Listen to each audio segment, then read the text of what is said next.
Olá, boa noite. Santa Maria, de tantas mães em luto, pais, irmãos, amigos.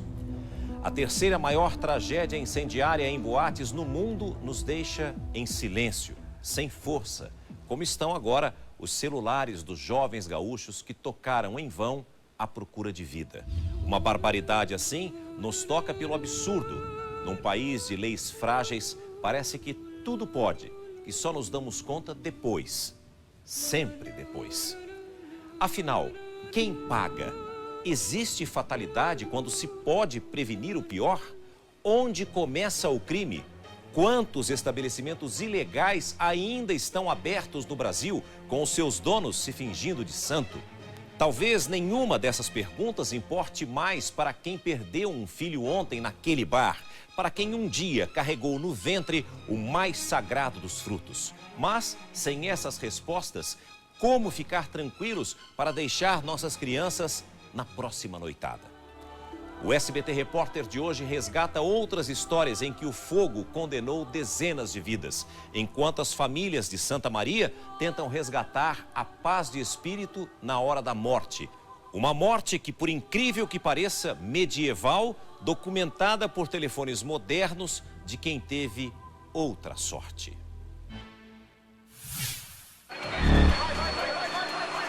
Gritos de desespero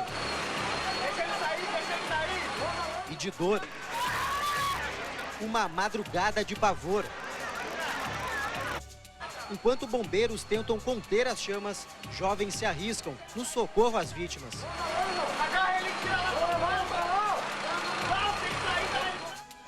Do lado de fora, o cenário é parecido com o de guerras.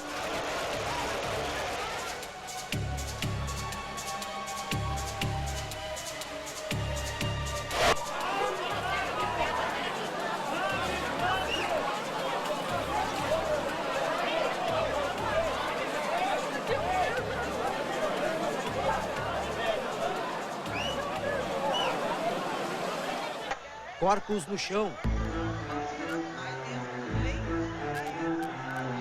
Outros carregados. E uma angustiante luta pela vida.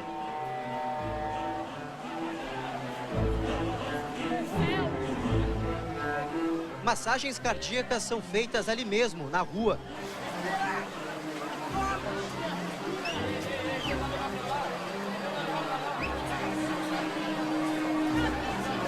O socorrista se aproxima de um rapaz caído, mas desiste ao perceber que não há mais sinais de vida. O desespero se espalha. Celulares são usados para gravar a tragédia e também para procurar amigos e parentes desaparecidos.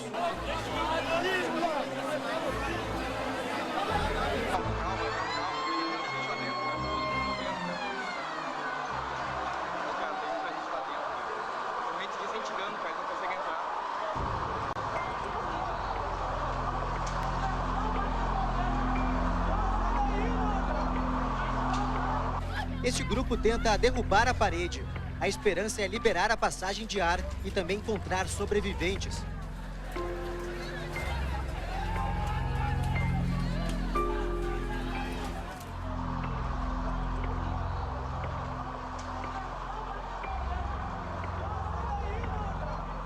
A imagem é de desolação.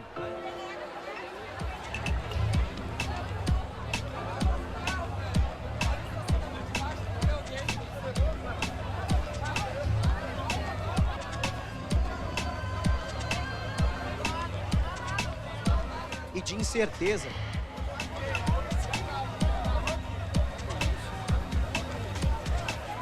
Repare neste rapaz que está sentado. Ele parece respirar com dificuldade.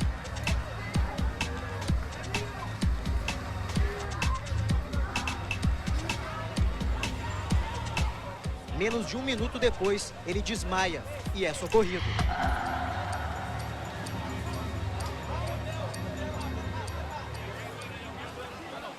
O O incêndio teria começado, segundo testemunhas, quando um dos integrantes da banda Gurizada Fandangueira usou um sinalizador.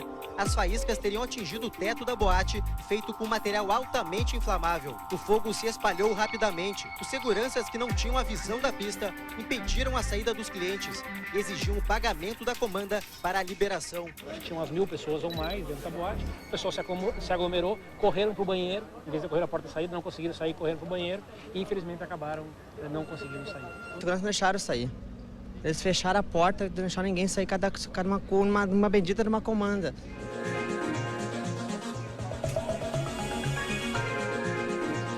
O dia amanhece e revela os estragos provocados pelo fogo.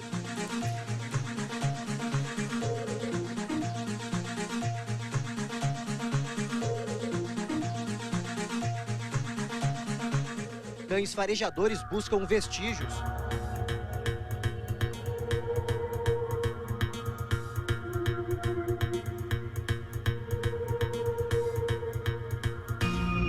O domingo, que para muitas famílias é dia de encontro, é marcado pelo sofrimento.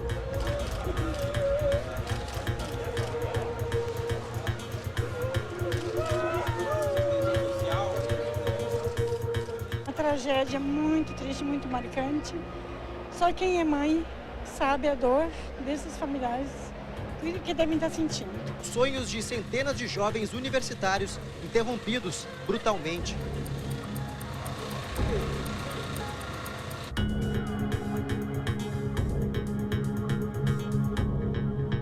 Helicópteros da Força Aérea Brasileira fazem a remoção das vítimas para hospitais especializados de Porto Alegre.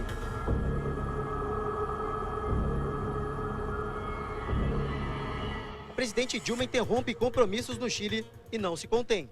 Nesse momento de tristeza, nós estamos juntos. E necessariamente iremos superar. E mantendo a tristeza, é isso.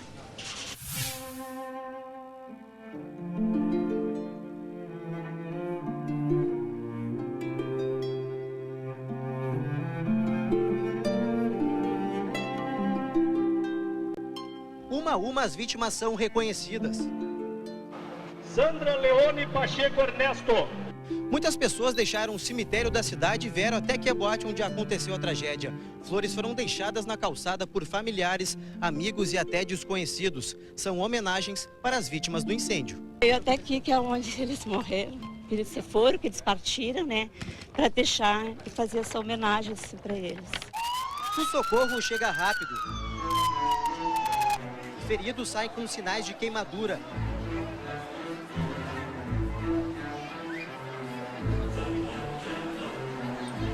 Busca de atendimento.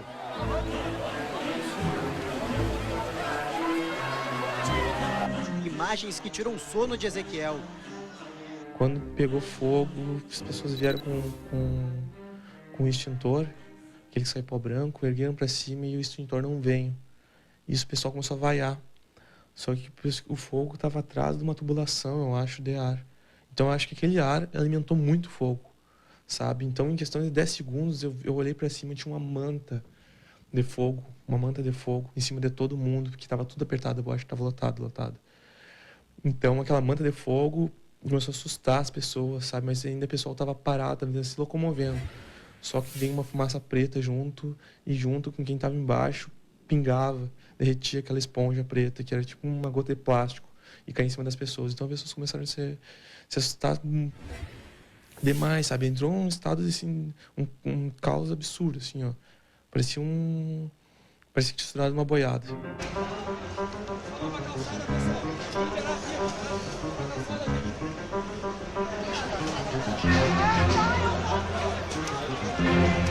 Eu vi garçonetes entrando para dentro, se alojando da fumaça, para dentro de freezer. Eu vi gente correndo. A cena horrível foi a hora que o pessoal bateu de frente com a porta e não se sentiu apavorado e foi para a porta do lado, que era a porta do banheiro.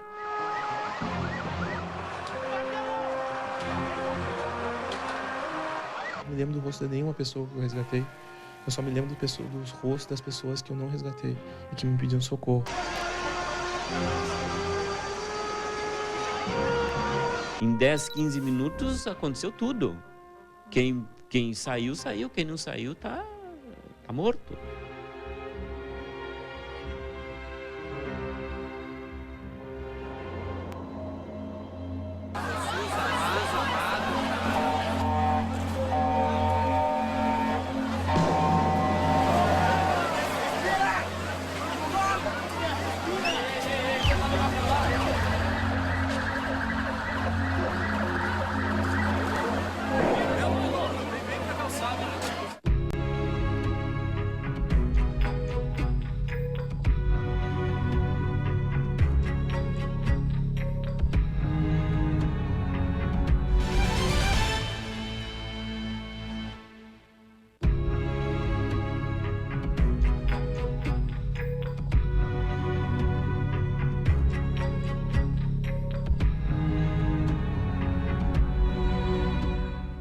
Tragédias como a de Santa Maria não têm cura.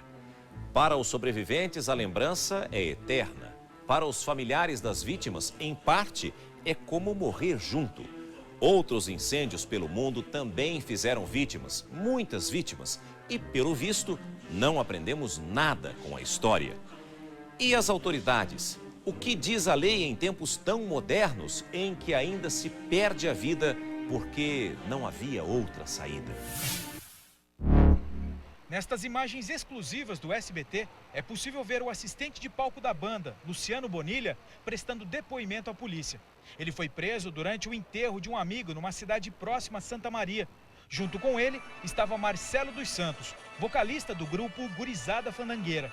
Ele é suspeito de ter provocado um incêndio na boate. A banda Gurizada Fandangueira era conhecida na cidade e, segundo os próprios fãs, sempre fazia apresentações com fogo durante os shows, mesmo em lugares fechados, como a Boate Kiss.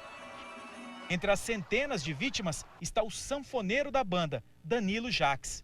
Um dos donos da Boate Kiss, Elisandro Calegano Spó, foi uma das pessoas que inalou fumaça e está internado. Mas quando for liberado do hospital, sairá direto para a prisão. Quando outro dono da boate se entregou, já era dado como foragido. Foi uma apresentação negociada. Mauro Hoffman prestou depoimento numa delegacia escolhida pelo advogado. Ele não quis dar entrevistas. Para o Ministério Público, todos os presos estão atrapalhando as investigações. Já existem notícias de que haveria algumas condutas para atrapalhar as investigações e, em razão disso, houve a manifestação pela prisão temporária. Ao todo, 20 pessoas prestaram depoimento sobre o que aconteceu e disseram que a boate estava lotada, com cerca de 1000 pessoas. Mas a polícia não confirmou qual a capacidade máxima do lugar. Além disso, a boate funcionava com a licença de vistoria dos bombeiros vencida desde agosto do ano passado. 3 dos 4 homens que tiveram a prisão temporária decretada vão passar a noite atrás das grades por 5 dias. Depois disso, só a justiça dirá se há motivos para que eles continuem detidos. Vamos aguardá-lo na expectativa de que saiam aí sim a responsabilização de quem quer que seja e também propostas para a superação de problemas que causaram esta tragédia. No local, os bombeiros constataram que a boate não cumpria normas técnicas básicas de segurança, como capacidade de lotação e número suficiente de saídas de emergência. Além disso, o alvará de funcionamento estava vencido. Quem são os culpados? O que pode acontecer com os responsáveis? É o que a gente vai saber agora. Fábio Martins de Jorge é advogado especialista em direito público. Nesse caso, quem tem responsabilidade? Os donos da boate e a prefeitura também? Aí é uma responsabilidade solidária, né, que a gente diz. Os donos da boate, obviamente, e a prefeitura pela evidente falta de fiscalização. E, eventualmente, os produtores do evento, tem tudo uma cadeia, uma relação de consumo aí, que provavelmente podem vir a ser responsáveis aí solidariamente, civilmente. E qual é principalmente a responsabilidade da prefeitura? Houve falhas? Parece que ficou evidente a falta de fiscalização da prefeitura, principalmente com relação ao funcionamento com o alvará vencido, né? E apenas uma saída e tudo mais que dificultou a saída das pessoas e muito provavelmente aí a prefeitura pode vir a ser responsável aí pela falta de fiscalização. Nenhum alarme soou, não havia a sinalização que indicasse a saída.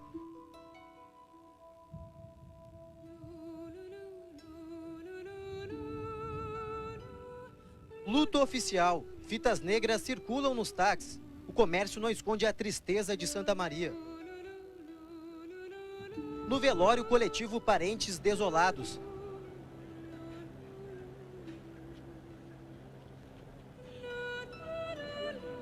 Pedro Henrique perdeu a mãe e o padrasto. Ela era uma pessoa viva, agitada, sempre feliz, cuidava dos amigos, sempre dava conselho. No cemitério da cidade, mais de 50 corpos são enterrados, mas precisam de amparo. Na boate agora há só lamentos e homenagens aos 231 mortos. Desses, 101 eram estudantes da Universidade de Santa Maria. Jovens como tantos outros Brasil afora que queriam aproveitar a noite de sábado.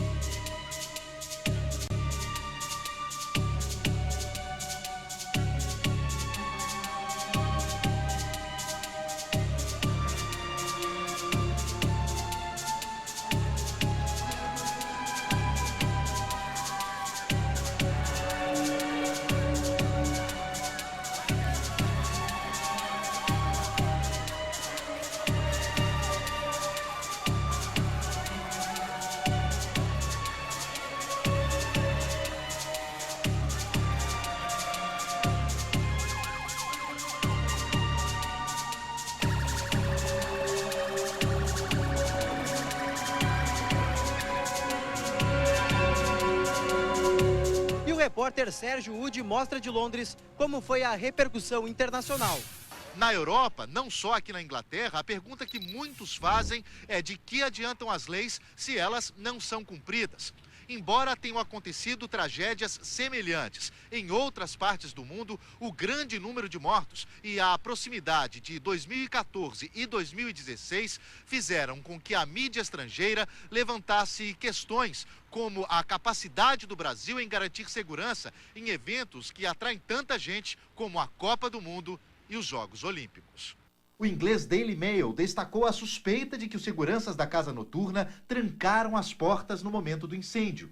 A tragédia também foi destaque nos Estados Unidos, Alemanha e na França.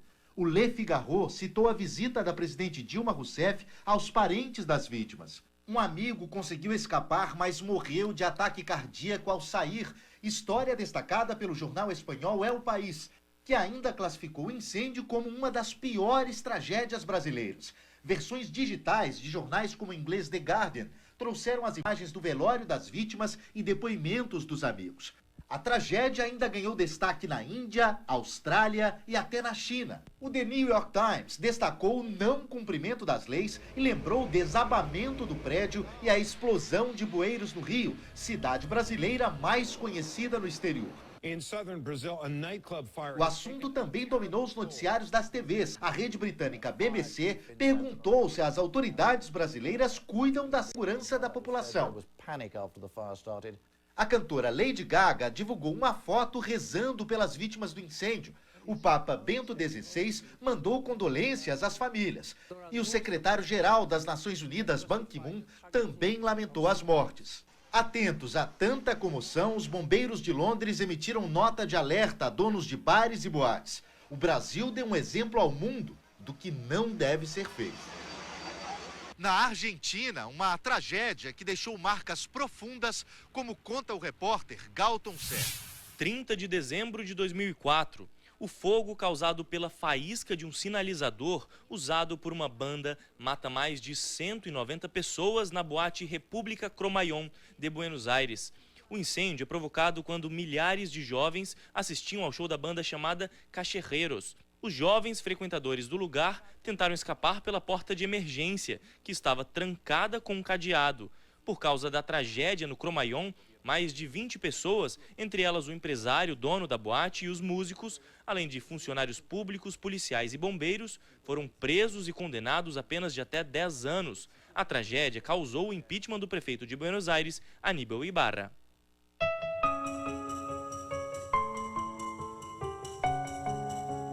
O SBT Repórter veio a Buenos Aires mostrar o trauma de familiares e sobreviventes da tragédia. perto de onde funcionava a casa de festas, hoje um local em homenagem às vítimas, chamado de o Santuário dos Nossos Anjos do Rock. Davi, Yamila, Pablo, alguns entre os 194 mortos. Cartazes, fotos, camisetas e tênis são lembranças de um desastre que não será esquecido.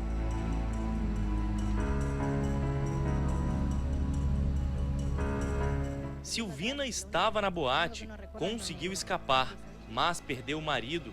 Conta que há 8 anos tem pesadelos. São sombras negras que te caes en un mar negro. Eu atualmente tenho hijos e que meu filho se cai em um mar negro. Nilda e outras mães que perderam os filhos no incêndio criaram uma ONG que recebe denúncias de festas irregulares, como a do Cromayon. Não havia em Buenos Aires os elementos necessários, como as máscaras de oxígeno, para poder salvá-los. Passados 8 anos, o choro ainda vem fácil. 2 filhos dela estavam na boate, só um sobreviveu. Porque ellos dicen, ustedes tienen el dolor de madre, pero nosotros de hermano buscarlo y no encontrarlo, y la culpa. O local, desde 2004, continua fechado. Este não foi o único incêndio em boates da capital argentina. No dia 20 de dezembro de 1993, a discoteca de Caves, localizada no bairro de Olivos, pegou fogo e 17 jovens morreram.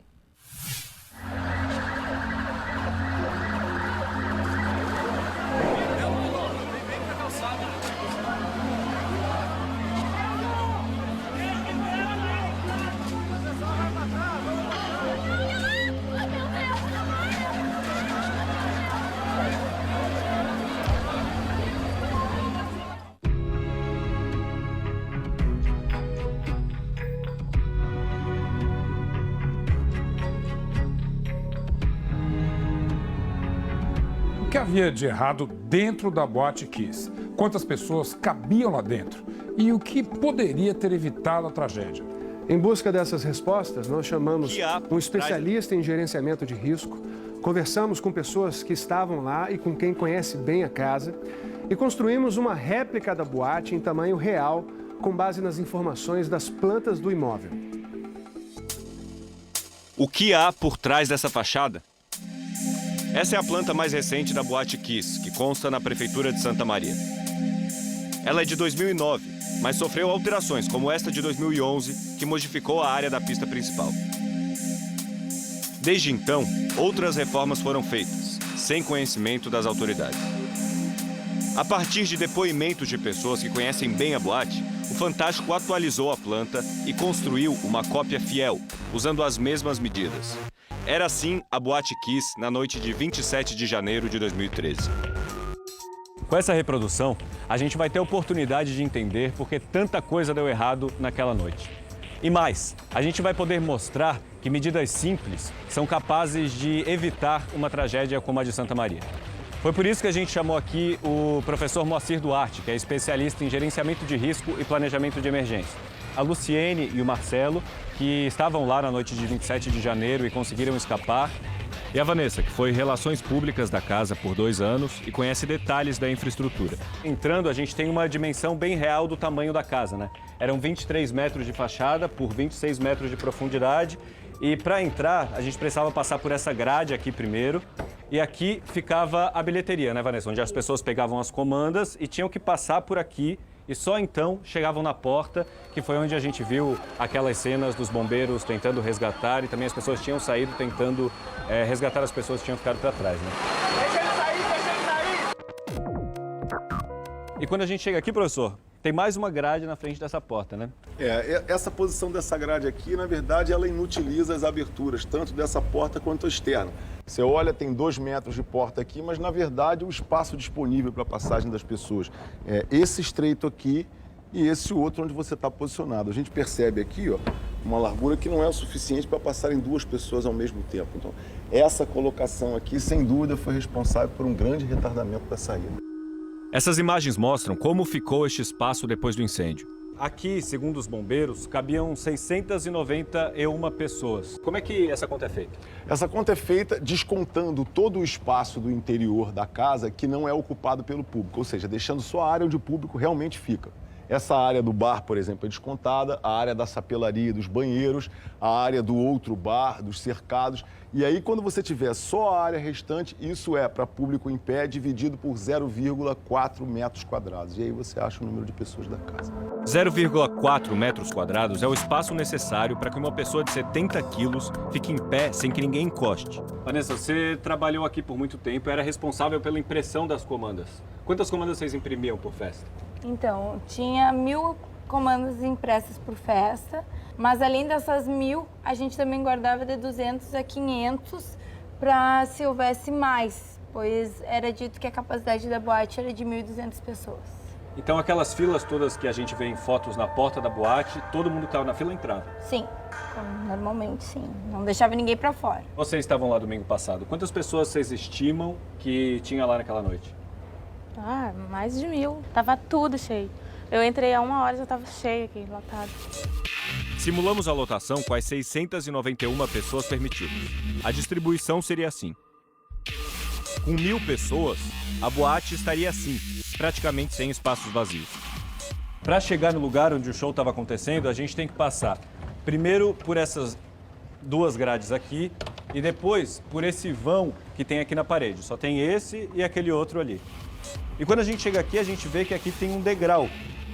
Desde quando que essa área aqui era rebaixada, Vanessa? Então, essa reforma foi recente, antigamente que era um buraco. Houve uma elevação de madeira, até tinha 3 degraus aqui. E foi por causa da estética mesmo que foi feita essa reforma. E o dono da boate te falou quanto que ele gastou nessa reforma, né? Sim, ele falou que aqui essa reforma foi em torno de 60, 70 mil. Eram quase 3 daquela madrugada quando a banda Gurizada Fandangueira subiu ao palco. No depoimento à polícia, o vocalista da banda, Marcelo Santos, disse que entre seu braço e o teto havia uma distância de no mínimo 2 metros. Era isso? Isso é verdade? Não, se o vocalista tinha 1,80 m, ele com o braço levantado, deveria ter mais de 1 metro no máximo. Pelas informações que a gente tem até agora, é que o incêndio começou aqui. Todos os relatos mostram que o vocalista da banda pegou um artefato pirotécnico e assumiu essa posição, apontou o artefato. A partir desse ponto, ao início do incêndio, as pessoas relatam um pequeno foco. O que elas não percebiam é que esse incêndio se espalha na espuma por dentro do fogo. A área sobre o palco era revestida de espuma feita de material tóxico. Nessa hora, a Luciene estava de frente para o palco. Daí o segurança alcançou o extintor para um deles, eles romperam lá, tentaram por 1 ou 3 vezes apagar e nada. E daí você resolveu fugir? E daí eles tentaram com o extintor, não conseguiram, começaram a jogar água, né, para cima para ver se... Só que as pessoas que estavam por ali, eles continuavam ali dançando, ninguém nem percebeu. E daí eu peguei e saí daqui com a minha amiga e digo, ele não vai conseguir apagar esse fogo mais. E aqui cheio de gente. E aqui cheio de gente, a gente com dificuldade de passar aqui. Daí eu lembro que a gente subiu aqui, esse degrau é complicado. A gente veio e daí quando eu cheguei ali acendeu um estrondo, né, apagou as luzes. E aí tava uma escuridão, a gente veio por aqui se esbarrando nessa grade aqui, porque tava muito cheia aqui, toda essa parte aqui. E daí quando a gente chegou mais ou menos aqui, assim, já tinha uma multidão ali, pedindo por segurança abrir a porta. E daí ele falou assim, não, tem que pagar a comanda primeiro antes de sair. E daí o outro segurança foi, deu uma voltinha aqui, viu e disse assim, libera a porta que é fogo mesmo. Daí eles abriram a porta, a gente veio aqui, uma multidão aqui, passamos imprensado aqui, daí a gente viu, passou daqui e conseguimos sair. Essa grade aqui atrapalhou também? Essa grade aqui atrapalhou, a gente tropeçou aqui, muita gente tropeçou aqui nessa grade aqui. E depois que vocês saíram, o que vocês viram atrás? E daí, quando a gente saiu, que eu olhei, a gente olhou para trás, a fumaça já saiu nessa porta aqui. Aquela fumaça preta, horrível. Não dava para ver mais nada. Não dava para ver mais nada, tudo escuro. Na hora do incêndio, Marcelo estava no mezanino, de frente para o palco. Marcelo, daqui dessa área VIP, o que você viu? Eu vi um pequeno fogo na frente do palco, um cara com o extintor tentando apagar e as pessoas correndo e eu parado, porque eu achei que o fogo ia ser controlado. E nisso o DJ virou e eu estava parado aqui. E quando eu me virei de costa para sair, já veio fumaça assim, ó, tudo rápido. Daí quando eu entrei aqui, eu botei a mão no nariz e fiquei respirando pela boca aqui no buraco e fui indo empurrado pelas pessoas. Daí quando eu cheguei aqui na calçada, eu caí no chão, não sei se eu tropecei ou se a fumaça já estava muito forte. Isso, aqui já estava cheio de gente. Daí estava cheio de gente, ó. Gente deitada no chão. Quando eu virei a porta, já estava cheio de gente, ó. E as pessoas passavam por cima das pessoas que já estavam caídas? Passavam. Como passaram por cima de mim. Em Santa Maria, ouvimos Murilo. Ele também estava na boate, na área central, encostado na grade de uma das áreas VIP. Nem estava prestando muita atenção na banda, começou a música do Naldo lá, isso aqui, todo mundo aí. E aí o que aconteceu? O Cássio, um amigo meu, estava aqui na minha frente e falou: "Meu, pegou fogo". Nós convidamos o Murilo para estar na reconstrução da Boate Kiss, mas ele não foi autorizado pelos médicos a viajar. E a gente foi assim, ó, tá todo mundo indo, vamos no tumulto. E foi indo no tumulto. Quando eu percebi, bum, bati na grade. Fiquei preso naquele troço lá e começou a apertar bastante, sabe? E daí eu olhei pra trás e aí realmente eu me apavorei. Porque eu olhei e tava a boate inteira atrás de mim, pressionando pra sair. E daí eu comecei a falar: não, tem uma grade. E a gente começou a empurrar pra trás com toda a força. E eu consegui deslocar alguma coisa e nisso eu coloquei uma perna por cima da grade e a outra já foi vindo, porque fizeram pressão de novo e eu caí já. Uns 50 segundos eu cheguei até a porta. Eu fiquei 1 minuto e meio preso na grade. Na hora do incêndio, também havia muita gente na segunda pista. Eu, se estivesse lá, eu teria certeza que eu não teria a menor ideia do incêndio. A fumaça que começa no teto, ela é diferente da fumaça que começa no chão, por exemplo? Sim. Quando você tem um fogo que começa no chão, do bico da fumaça, da chama, sai a fumaça, ela se espalha pelo teto. E aí dá como opção segura que as pessoas se deslocam rente ao assoalho. Inclusive, essa é a instrução nas aeronaves. Quando você tem um fogo que começa no teto, a fumaça vai fazendo um grande colchão quente até encontrar as paredes laterais, onde ela desce e acaba de envolver o ambiente. Isso elimina a conduta segura das pessoas de andarem rente ao chão. Para esse fogo não ter começado, tem soluções simples? Tem soluções simples. O artefato pirotécnico é de poucos segundos. Se houvesse uma cobertura na espuma com um compensado tratado ou outro material um pouco mais resistente, não teria sido suficiente aquela fonte térmica para iniciar o fogo e nada disso teria acontecido. Mas e qual é uma das soluções que a gente pode usar para escoar essa fumaça que ficou condensada aqui? Tudo se falou a respeito do início do incêndio, do cenário, menos na dispersão da fumaça, que foi o principal assassino nesse cenário, né? Então, a dispersão matou muitas pessoas. A solução é simples, é a abertura de janelas ou basculhantes bem próximos ao teto, para que quando a fumaça se expande rente ao teto, ela automaticamente encontra a sua saída para fora do ambiente e não faz esse movimento de descer pelas paredes e atingir as pessoas. Marcelo, de onde você estava, você viu que tinha um ar-condicionado soprando a fumaça depois do fogo, né? Sim. Como é que era esse ar-condicionado? Era um duto de ar que estava entre o palco e a pista, assim, ó, bem embaixo. E daí acho que foi o que empurrou toda a fumaça para frente da Kiss. Ele não teria sido desligado quando a luz caiu? Não necessariamente. Em geral, esses aparelhos têm uma carga maior e a boate tem vários disjuntores. Como o ar-condicionado estava no telhado, o sistema elétrico dele provavelmente não foi afetado. Ele deve ter sido uma das últimas coisas a ser desligado. E isso pode ser a explicação para a fumaça ter se espalhado tão rápido? Exatamente. E esse é um dos pontos em que as normas técnicas são realmente omissas. Não fala nada sobre a drenagem da fumaça. E eu acho que a partir desse evento, isso devia ser seriamente considerado como um dos elementos de orientação para as casas noturnas. Marcelo, num dia normal de funcionamento, só tinha uma saída na casa, né? Sim. Onde que era essa saída? Aqui à direita, encostando a parede. Era a única porta que tinha. Aqui a gente consegue ver o tamanho da porta de saída, só passa uma pessoa. Exatamente. Uma pessoa por vez. E aqui era o caixa, onde todo mundo tinha que pagar a comanda antes de sair da casa. E o que dizia a placa que tinha aqui, Marcelo? Cuidado do degrau, porque as pessoas sempre tropeçavam aí na porta na hora de sair. Entendi. Aqui mais uma porta, por onde só passa uma pessoa. Aqui 2 grades, porque aqui se delimitava uma área de fumantes. Era um labirinto, né, professor?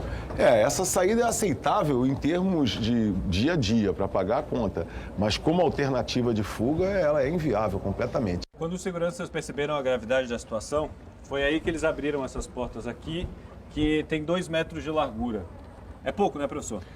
Para o fluxo que se espera, considerando que é a única saída, essa largura é muito pouco para a quantidade de pessoas que foi admitida na casa. O que a multidão faz aqui é um funil, né, professor? Exatamente, que é o que é condenado pela norma de emergência. As pessoas têm que, ao sair, permanece constante a largura para manter o fluxo ou alarga, jamais estreita. Numa situação dessas, o que acontece com as pessoas?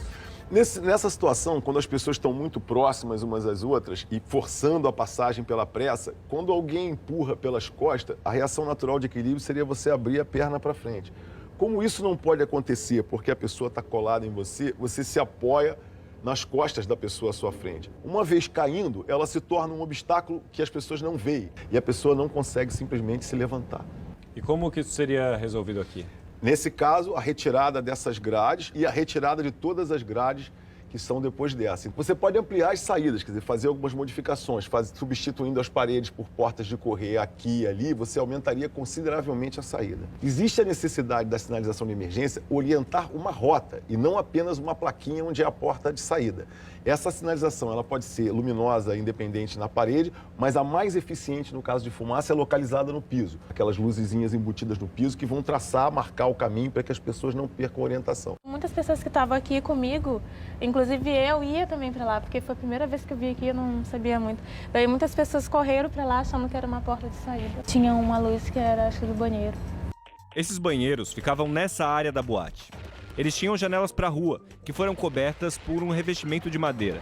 Essas janelas ficaram visíveis quando pessoas desesperadas começaram a marretar essa parte da fachada. Quando existe uma situação de pânico, que as pessoas não estão mais se orientando por decisão, qualquer pessoa que se mova rápida em uma determinada direção parece aos demais que sabe o que está fazendo. E todos vão atrás dessa pessoa. Chama-se aí efeito manada. A minha irmã, ela saiu e gritou, o pessoal tendo pro banheiro, ajuda. E daí, quando ela percebeu que um amigo nosso, que era caixa, não tinha voltado, não tinha saído, ela voltou para dentro para buscar ele. Encontrando esse pessoal, ela deve ter ficado ali dentro mesmo, por causa da fumaça. Ela desmaiou e encontraram o corpo dela pela entrada. A Letícia, irmã da Vanessa, era funcionária da boate. Ela estava na bilheteria no momento do incêndio, muito próximo da saída. Mas ali não havia uma porta que desse para a rua. Para sair, os funcionários tiveram que pegar o fluxo dos clientes. Morreram porque eles não conseguiram fazer a volta. Eles acabaram encontrando todo esse pessoal que ou corria para aqui ou que corria para o banheiro, né? Eles ficaram trancados ali. Pelo que disse a Vanessa dos montantes gastos para reformar a casa, ele poderia ter feito uma casa muito bonita, moderna e, ao mesmo tempo, segura. Eu chamo a atenção como emblemático, nesse caso, o fato de um segurança estar combatendo o incêndio no palco, enquanto o outro retinha as pessoas aqui. Um aparelho de rádio teria salvo muitas vidas. Até mesmo os que conheciam a boate, não tinha como eles ver, era muita gente, uma em cima da outra. Se aquela grade não estivesse ali, eu não ia ficar 1 minuto e meio preso. Eu teria saído na mesma hora. Então teria 1 minuto e meio a mais de gente saindo. Nos primeiros meses, principalmente, ali 1, 2 meses depois, não tinha um dia que eu fosse trabalhar que eu não pensasse assim, vou morrer. Fernanda se diz ansiosa por natureza, mas depois da Kiss, a ansiedade virou tormento. Eu pensei assim, bom, ou eu volto a fotografar, encaro esse medo, ou talvez eu não volte a fotografar, não volte a entrar em festa, não queira mais, nunca mais entrar em lugar nenhum. Até que veio a decisão de enfrentar o trauma. Nessa primeira boate que eu fui, eu me senti meio mal, porque eu vi algumas pessoas falando assim, ai, olha ali, ela tá viva mesmo. E eu tipo, tô viva, né, que bom. Algumas coisas eu ignorava, assim, tipo, eu fiquei me sentindo meio aberração. Fiquei perto da porta, porque eu fiquei com muito medo. Aí eu até falei pro pessoal, olha, se vocês quiserem ser fotografados, né, essa noite, eu não vou ficar me metendo lá pro meio. Eu tava lá bem tranquila, quando começou uma fumaça, eu, ai, não, daí sim, né, tem uma fumaça aqui. Aí eu me desesperei por uns 3 segundos, eu pensei, não, vamos correr. Eu até pensei, falei, galera, vamos. Aí eu pensei, não, calma. Aí eu olhei assim, o gelo seco, aí eu, tá, tudo bem, gelo seco. Quando vem esse tal de gelo seco, eu tenho pavor, porque mesmo que a fumaça seja branca, eu já não gosto, fico bem tensa. Para cada morte na Boate Kiss, restaram 3 sobreviventes. São centenas de pessoas espalhadas pela cidade de Santa Maria que estão aprendendo a viver depois da tragédia. Matheus, dentista recém-formado, saiu ileso da boate. Não sei como é que eu consegui, né? Dentro de tantas pessoas ali, consegui sair da boate. A experiência fez o jovem mudar. Agora, uma situação de perigo é percebida de longe. Se eu vou num lugar que eu sei que é um lugar mais perigoso, eu já tenho uma percepção diferente. Eu já identifico o perigo com mais facilidade. Ele evita as lembranças. Foi a maneira que encontrou de seguir adiante. A gente não pode lembrar disso toda hora, porque senão a gente não vive. Esta modelo, estudante de Direito, perdeu 6 amigos no incêndio. A maior parte deles foi convidada por ela para ir à Boate Kiss naquela noite. Vem aquele sentimento de culpa, né? Porque Tu fica pensando, e se eu não tivesse convidado? Depois da tragédia, a universitária decidiu sair da casa dos pais e a jovem, que era extrovertida, se fechou. Uma pessoa mais fechada, mais centrada. Perdi os medos que eu tinha também. Talvez pelo trauma. Por ter vivido num filme de terror. Foi, vamos embora! Um filme sem fim na mente de quem sobreviveu. São vidas marcadas por cicatrizes invisíveis, difíceis de curar. Tu meio que aprende a conviver com medo. Comecei a valorizar mais a vida. Deixei de ser aquela pessoa tão sentimental. Hoje em dia eu me considero uma pessoa assim mais madura, né? Apesar de ser um clichê falar isso, o tempo é um bom remédio. Fumaça liberada pela queima da espuma que revestia o teto da boate era tão tóxica que poderia levar à morte em apenas 2 minutos, dependendo da quantidade inalada. Por isso, os salvamentos realizados logo depois do incêndio foram tão importantes. A maioria dos resgates com vida ocorreu antes mesmo dos bombeiros chegarem. Muita gente foi retirada lá de dentro por quem tinha acabado de sair, ou então por pessoas que estavam por perto e decidiram ajudar. Jefferson desistiu de ir na festa da Kiss na última hora, mas ficou com os amigos em um bar próximo. Ao perceber a movimentação nas ruas gerada pelo incêndio, correu para ajudar. Na hora que eu tava descendo, já tinha gente subindo, gritando, chorando, uns atirados no chão, assim, sem despido, né, sem roupa, por causa que tava querendo respirar. Aí aquela coisa, cena de terror, né, cena de guerra lá. Depois daquela noite, o soldado da aeronáutica teve que retomar as obrigações do dia a dia, mas a lembrança do resgate é uma dolorida companhia. O braço, assim, esticava, assim, pra gente, meio que queria sair, só que um tava em cima do outro, aí você prendia, sabe? Ficava, tipo, às vezes a gente pegava um braço que se esticava e puxava, só que como tinha mais gente em cima, daí não vinha, sabe? Daí tinha que começar a puxar os de cima pra poder chegar naquela pessoa ali. Neste vídeo do incêndio, Gustavo aparece no lado esquerdo quebrando a parede com uma marreta. Ele é um sobrevivente e resgatou cerca de 30 pessoas. O retorno à boate, seguidas vezes, comprometeu os pulmões. O empresário ficou hospitalizado por 1 semana e depois voltou à rotina. A vida continua, né? A gente tem que trabalhar, pagar as contas. Mas é bem difícil, cara. É difícil dormir. No início do mês agora eu fui lá fazer minha consulta, o médico não liberou exercício físico. Tá bem complicado, meu pulmão ainda está comprometido. Depois do incêndio, o sono do Gustavo dura no máximo 5 horas. Na tragédia, ele perdeu o melhor amigo. Essa noite agora, coincidentemente, eu sonhei com meu amigo que eu perdi o peixe. Até acordei chorando na madrugada, porque eu sonhei com ele, que ele estava me ajudando a fazer som na caminhonete, que ele gostava bastante, sabe? No dia seguinte à tragédia, 82 jornais pelo mundo publicaram na capa esta fotografia. O rapaz que carrega outro nos braços é o instrutor de academia, Ezequiel. Quando eu segurei ele, eu saí correndo para fora. Quando eu saí correndo para fora, a ambulância tinha recém saído, né? Daí eu saí correndo rua fora com ele, né? E não tinha, o cara tava desmaiado ali. E daí, de repente, abriu uma porta de uma viatura. Do que abriu a porta da viatura, os brigadianos tentaram me ajudar e botar ele ali dentro. Apesar do esforço, a vítima não resistiu, assim como dezenas que foram retiradas da boate às pressas, mas já sem vida. Hoje, o rapaz de 23 anos tenta superar o trauma, se concentrando no trabalho. Senti um peso, sabe? De não poder ter ajudado mais gente. O que me dá o aconchego ao meu trabalho, né? Eu chegar aqui na academia, com pessoas, assim, sempre tem muita gente, né? E para Santa Maria, foi uma situação assim que não tenha quem não tenha marcado, né?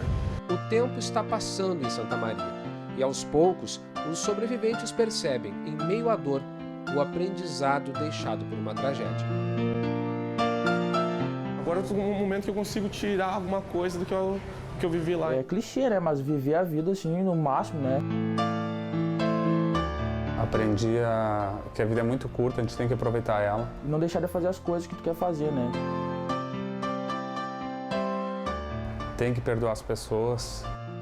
Pensar menos e agir mais. Tem que aprender a amar, não ter vergonha de dizer eu te amo. deu 3 passos que a gente deu, baixou o lençol de fumaça e a gente não escutava nada mais, a gente não enxergava mais nada e mal conseguia respirar. Daí que a gente se desesperou. Daí o Felipe falou, Natália, vamos dar mais rápido. Quando a gente deu 2 passos, e a gente sempre cuidando para não pisotear ninguém, porque já tinha muita gente no chão. A gente fechou num montante, assim, que eu acredito que eram muitas pessoas aglomeradas, que dava um pouco mais acima da minha cintura e que eu conseguia tocar só com a mão, que eu sentia que eu não enxergava nada.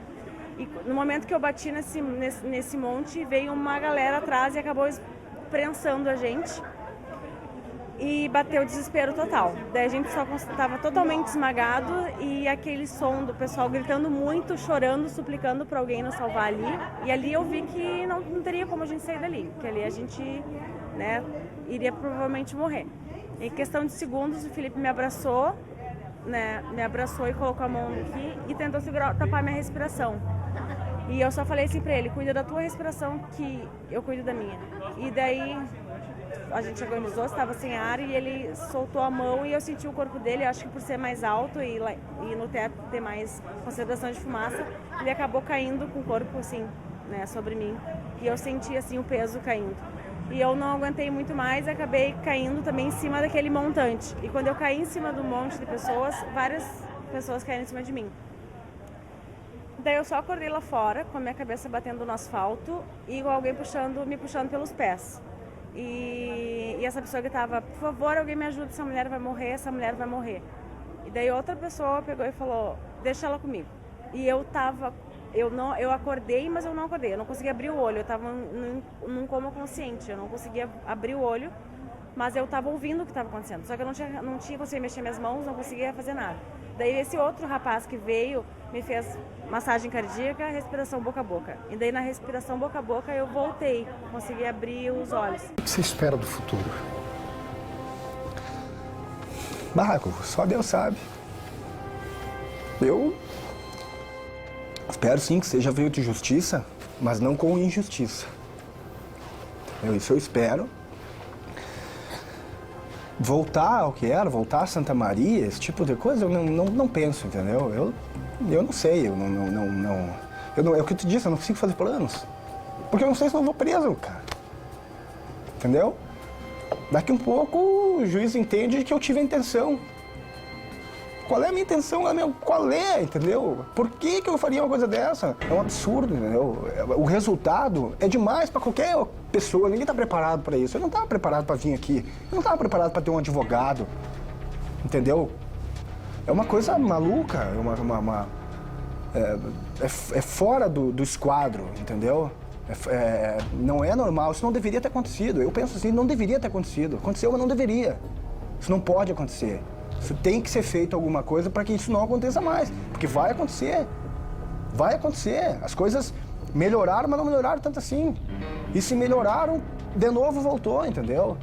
Tem casas que tem ainda uma porta só, ou que tem espuma. Existe ainda, entendeu? Então, em cima de 4 caras, vão fazer mudar o Brasil inteiro.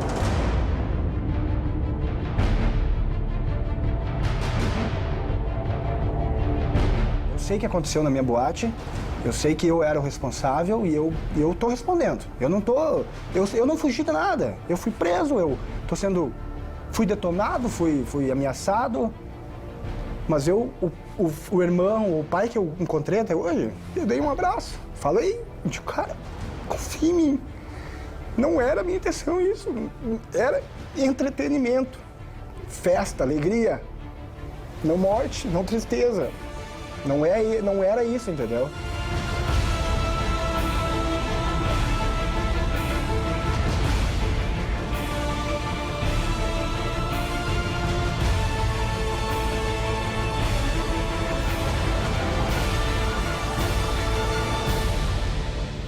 Nós estamos agora, provavelmente, sendo assistidos pelos familiares, ou muitos deles, das vítimas, parentes das vítimas, e outras pessoas que não têm nada a ver também estão nos assistindo, porque acompanharam essa tragédia. O que você gostaria de dizer, através dessa câmera, para esse povo todo que está nos assistindo agora, que está envolvido diretamente ou indiretamente, ou nem envolvido está. Tu me perguntou se eu tenho alguma mágoa ou alguma coisa assim, ó. Cara, eu não tenho mágoa de ninguém, não tenho raiva de ninguém. O que eu posso dizer é que eu tento não falar nada, porque qualquer coisa que eu falar, pra mim, assim, ó, os familiares podem falar o que eles quiserem e fazer o que eles quiserem. Eles têm direito de tudo. Eu não tenho direito de nada. Ninguém tem direito de nada contra eles ou falar deles, entendeu? Então eu me resguardo em não falar para não falar bobagem, não falar besteira. Porque desculpa é desculpa. Não é o bastante. Nada. Eu não consigo enxergar alguma coisa para dizer para eles, entendeu? Porque eles nem sabem, mas muitos dos filhos deles eram meus amigos, entendeu? Ou de cumprimentar, ou de falar, ou de tomar uma cerveja comigo, ou ir lá assistir minha banda, ou enfim. E eles não sabem disso, entendeu? Mas muitos eram. Eu perdi muito amigo, eu perdi pessoas queridas, eu perdi funcionários bons e queridos, entendeu? Pai de pessoas, filho de pessoas. Isso pra mim é horrível, eu não consigo... até hoje eu não consegui me manifestar sobre isso, porque qualquer coisa que eu falar não é o bastante. Eu não vejo que seja o bastante, então eu respeito. E acho que qualquer pessoa tem que respeitar, seja de Santa Maria, seja de fora, tem que respeitar, porque, cara, esses pais perderam alguém, entendeu? E graças a Deus eu não perdi ninguém dos meus. Perdi a minha vida. Mas não é como eles, entendeu? Eles perderam os filhos queridos.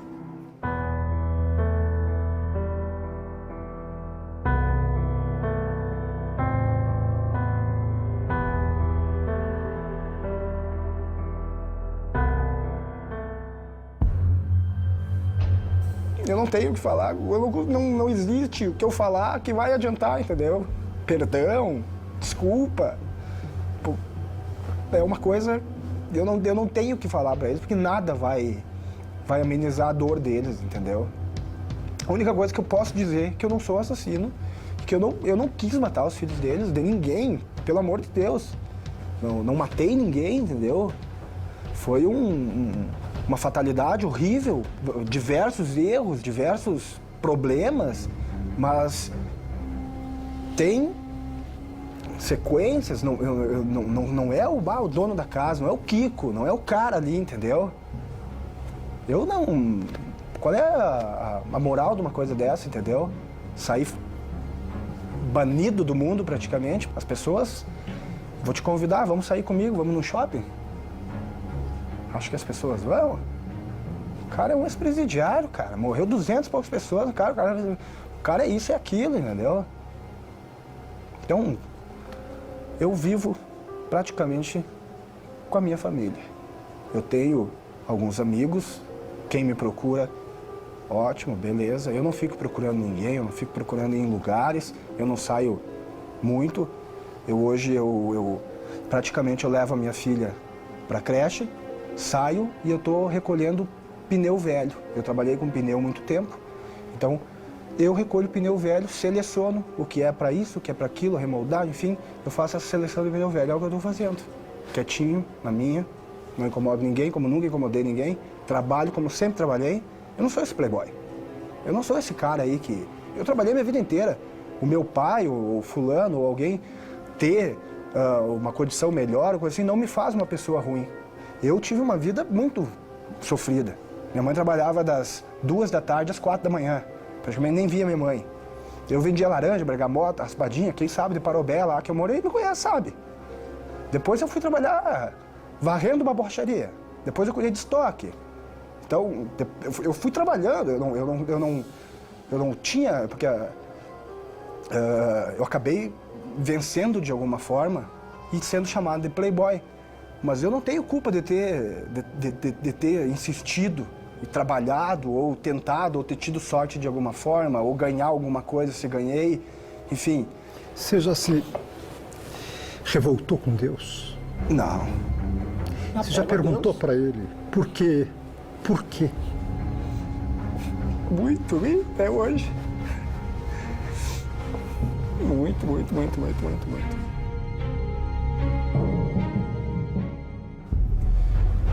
Eu acho que em nenhum momento, assim, claro que eu já me xinguei junto, como uma coisa dessa, porque eu não acredito que isso seja uma coisa de Deus, entendeu? Vem pessoas dizem, Deus queria isso e tá. Cara, pelo amor de Deus, né, cara? Deus queria que um cara de 20 anos morresse. Um cara, umas pessoas bonitas, umas pessoas alegres, é isso que eu indigno, e assim, isso eu tenho uma indignação, claro. Não é, isso não pode ter sido coisa de Deus. Eu acredito em Deus e seja o que Deus quiser. Obrigado, mais uma vez. Eu agradeço pela oportunidade de tentar me defender e falar o que eu sinto e espero que, de alguma forma, as pessoas tentem entender, tipo, o cara estava trabalhando, o cara achava que era, e eu achava mesmo, eu levava meus amigos sabem. Então, eu tinha plena certeza, tá, de que eu era o cara, entendeu? E eu era o cara, entendeu? Até então. Eu tinha todos os amigos, todas as amigas. Se eu quisesse ir num churrasco de segunda a segunda, eu ia. Eu tinha uma banda, eu tocava em todos os lugares, eu tinha uma boate que estava funcionando bem, eu tinha um carro bom, eu tinha tudo bem, a minha família estava bem, eu morava bem, eu estava bem. Então isso acabou, entendeu? Eu não tenho mais nem vontade de crescer alguma coisa, entendeu? Tocar. Eu voltei a tocar um violão, alguma coisa, escutar uma música, olha, não faz 7 meses.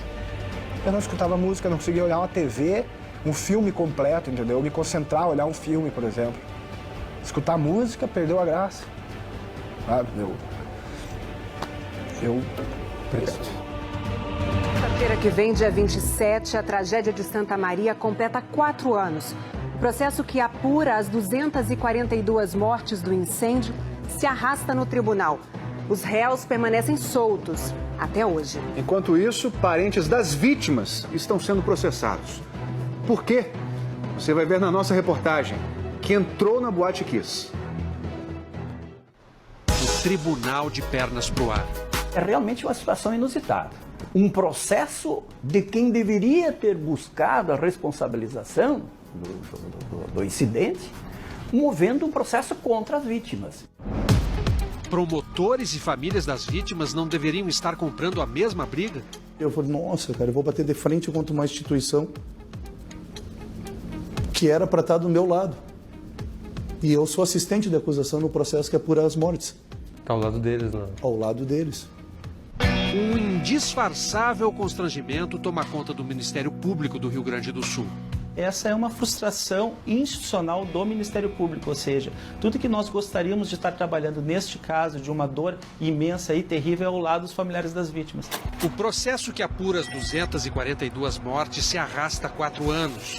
O que anda rapidamente são as ações de calúnia e difamação movidas pelos promotores contra pais de vítimas. Só se eu fosse um marciano para entender, porque aqui, sendo um ser humano, eu não consigo entender. O desgaste vem de uma frustração. Quando a polícia terminou o inquérito, as famílias comemoraram. 16 pessoas indiciadas, outras 12 apontadas como responsáveis, inclusive o então prefeito César Schirmer. Eu acho que seria uma covardia de parte da Polícia Civil e uma violação da nossa consciência se nós não fizéssemos aqueles apontamentos. Nós apontamos aquilo que nós achamos que era a causa do evento. Mas quando a lista foi para o Ministério Público, os parentes se sentiram enganados.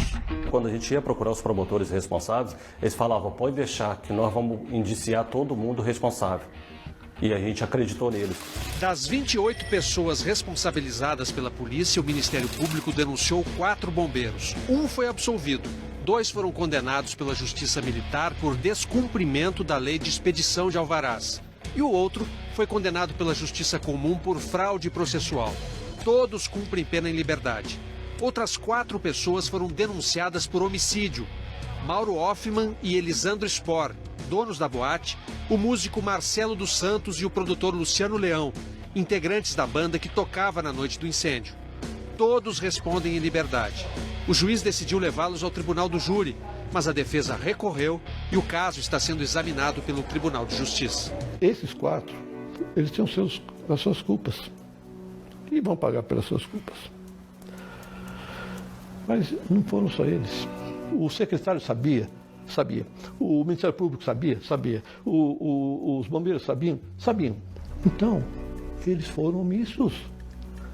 E eles têm que pagar por essa omissão. César Schirmer, atual secretário de Segurança do Rio Grande do Sul, era o prefeito de Santa Maria quando houve a tragédia. Ele não quis gravar, mas disse que a prefeitura não pode ser responsabilizada porque alvará de incêndio é atribuição exclusiva dos bombeiros. Mas na terça passada, o Tribunal de Justiça do Estado julgou a primeira ação de indenização, condenando a prefeitura, o Estado e os donos da Kiss a pagar R$20 mil a um sobrevivente. Flávio perdeu a filha na tragédia. Com autorização dos donos do prédio, que na época a boate alugava, ele abre a Kiss para o Fantástico. Diz que tem necessidade de vir aqui para entender. A gente fica até meio perdido cada vez que vem aqui, porque é um verdadeiro labirinto isso aqui, né? Cozinha, nenhuma janela. Tem um exaustor aqui atrás. Isso. Mas janela mesmo, nenhuma.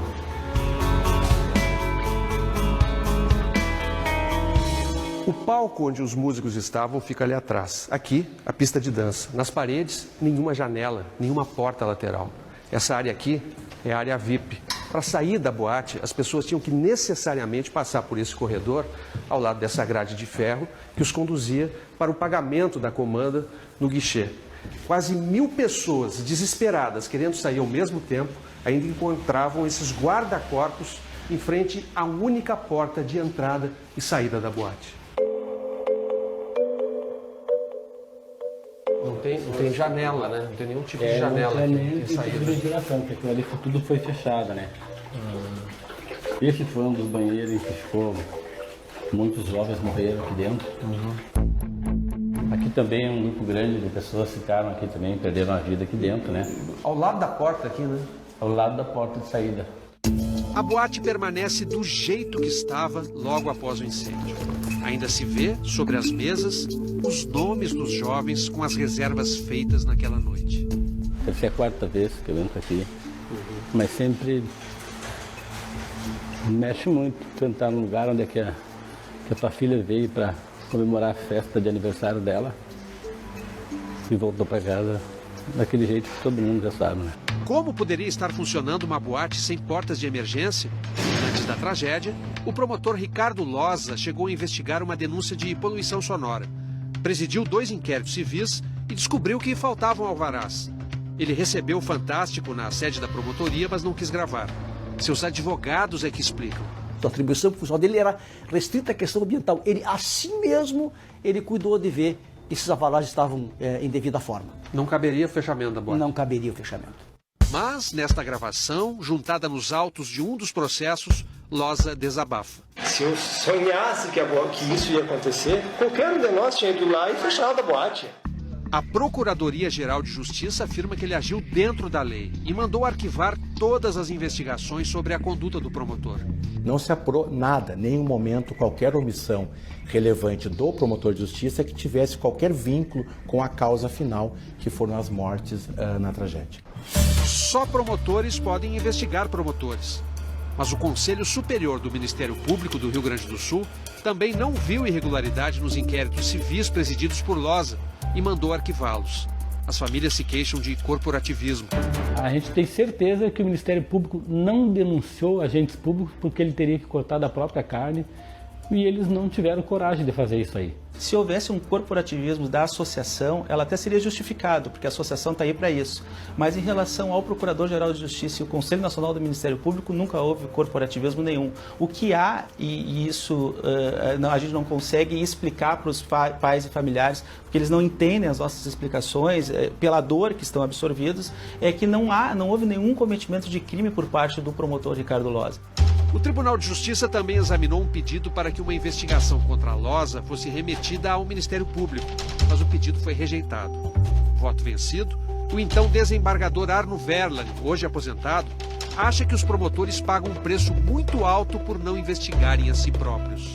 Se o Ministério Público entende que não há crime, não há o que fazer. O judiciário tem que ficar quieto, simplesmente homologar. Mas eu entendia que deveria haver a investigação. Para quê? Para que ele não se fragilizasse. Porque no momento em que o Ministério Público foi a única autoridade não investigada, os demais todos foram investigados, o Ministério Público ficou fragilizado para voltar-se contra os demais responsáveis.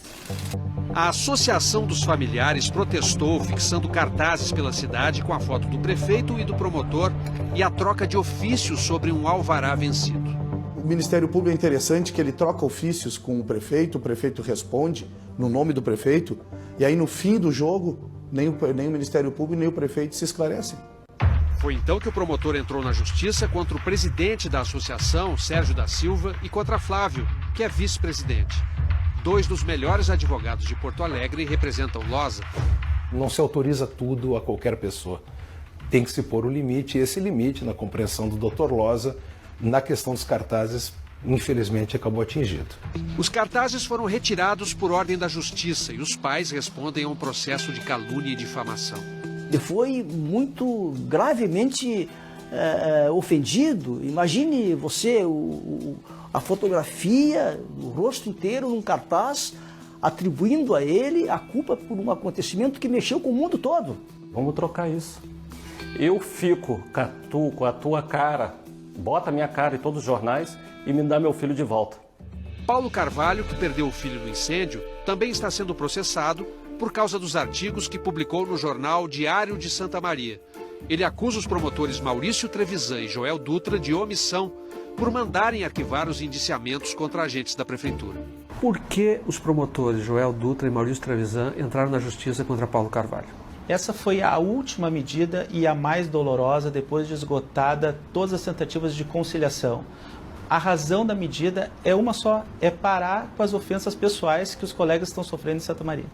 O procurador-geral à época respondeu no mesmo jornal dizendo que respeita a dor dos pais, mas que eles usam os filhos como escudo para ofender. Aí, por favor, que eles não digam mais isso. Nós entendemos a dor dos pais, nós sabemos a dor dos pais, eles não sabem.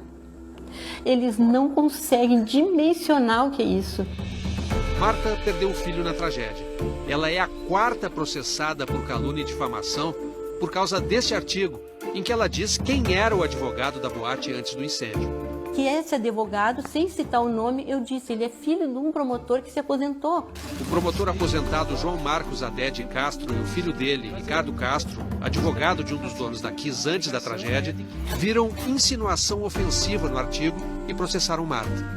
O Fantástico os procurou, mas eles dizem que só se manifestam no processo. O que a gente tinha que dizer, a gente já disse ali por escrito. Tá bom. Sensação assim, ó, é que eu tô fazendo as coisas, parece que tudo errado.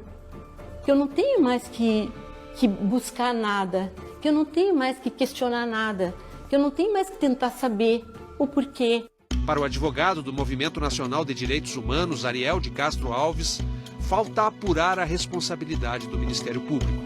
Nós temos na Constituição Federal o direito à liberdade de expressão, à liberdade de opinião, e devemos ainda levar em conta o sofrimento dessas famílias, e elas devem buscar até o fim das suas vidas a justiça, doa quem doer. Então é inaceitável que eles sejam intimidados, criminalizados por uma instituição respeitável como o Ministério Público. A Associação dos Familiares já encaminhou à Procuradoria-Geral da República um pedido de federalização do caso Kiss, ou seja, para que o processo saia da esfera da Justiça do Rio Grande do Sul e seja julgado por um juiz federal. Além disso, uma petição internacional vai ser protocolada na quarta-feira que vem, junto à Comissão Interamericana de Direitos Humanos. A ideia é responsabilizar o Brasil pela violação dos direitos das famílias. Existe a responsabilidade do Estado brasileiro nesse caso pela conduta desses agentes públicos, da Prefeitura de Santa Maria, do Corpo de Bombeiros e também dos promotores do Ministério Público que atuaram nesse caso e que de forma ilegal permitiram que a boate continuasse operando. Enquanto isso, Paulo, Sérgio, Flávio e Marta aguardam os desdobramentos dos processos de calúnia e difamação. Essa é a grande, terrível, injusta e revoltante inversão de valores nesse caso. Os pais de 4 das vítimas podem ser condenados no caso da tragédia Kiss no Brasil. Mas uma condenação não os atemoriza. E se acontecer isso, o juiz vai estar fazendo um favor para mim. Vai saber o tipo de sociedade que a gente tem, entendeu? De marginalizar as pessoas de bem.